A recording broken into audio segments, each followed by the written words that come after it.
फूल जो देखूं तो यूं देखूं, फूल जो देखूं तो यूं देखूं, जैसे પહેલી બાર ફૂલ દેખા.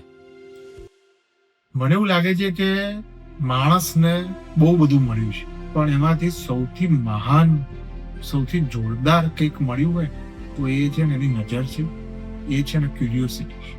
હમણાં મીસુ જોડે એક મૂવી જોતો હતો, Charlie and the chocolate factory. મસ્ત મૂવી છે, બચ્ચા પાર્ટી સાથે જોઈ શકાય. 2 વર્ઝન છે. અમે લોકો લેટેસ્ટ વર્ઝન જોની ડેપ વાળું જોયું. એમાં વિલી વોન્કાની ફેક્ટરી છે ચોકલેટની, અને એમાં ચાર્લીને જવાનો ચાન્સ મળે છે. પણ એમાં એક સીન છે ને એ પણ સખત અડી ગયો. ચાર્લી ગરીબ ઘરમાંથી આવે છે. આખા વર્ષમાં એની બર્થડેના દિવસે એને એક ચોકલેટનો બાર મળે છે. ત્યારે હું નક્કી કરે છે કે મારે એકલાય નથી ખાવો, પણ હું મારા દાદાને, દાદીને, નાનાને, નાનીને બધાને આપીશ.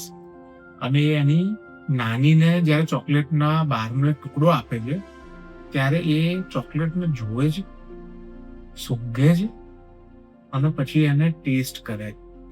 આપણે કેટલી બધી વાર ચોકલેટ્સ ખાઈએ છીએ, પણ એ કેટલી અમેઝિંગ છે એ બીકોઝ આપણે વારે ઘડીએ એને કન્ઝ્યુમ કરીએ છીએ તે ભૂલી ગયા છે. આપણે કેટલી બધી વાર ટ્રીઝ જોઈએ છીએ, પણ એના પાંદડા, એના કલર, એને એ નજરથી જોવાનું કદાચ ચૂકી જઈએ છીએ.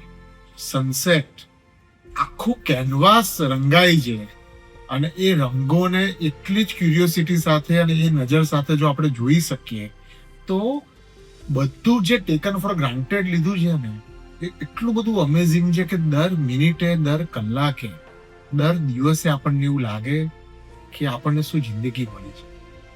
ચાર્લી એન્ડ ધ ચોકલેટ ફેક્ટરીમાંથી મને આ મળ્યું, અને મને એવું લાગ્યું કે મારે ભલે મોટા થવું છે, પણ મારી જે બાળકની નજર છે ને એને મારે ગુમાવવી નથી.